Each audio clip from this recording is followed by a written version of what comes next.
hân hoan ta về đây vai sánh vai lên đường cùng vào năm đức tin với thánh hoa.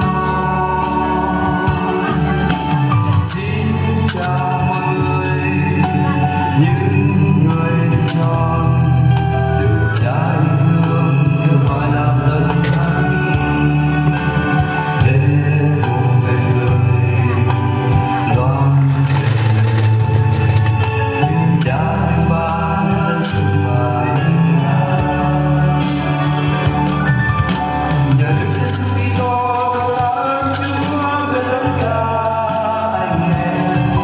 vì trong khắp hoàn cầu ai cũng đều nói đến lòng tin anh em. Nhờ tin con người được cứu rỗi,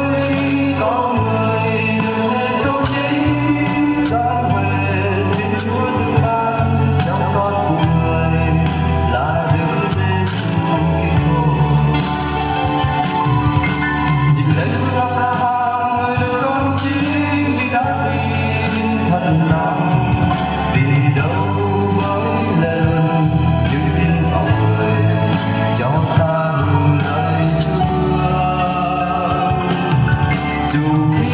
không còn gì mong ngóng, ông vẫn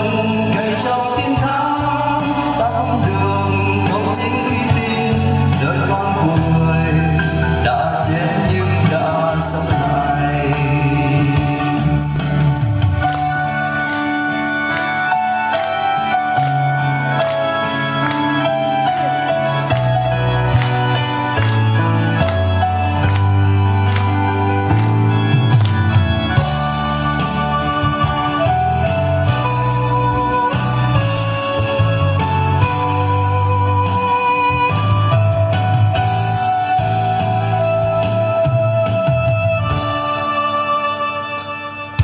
Lòng ngập tràn niềm vui hân hoan ta về đây vai sánh vai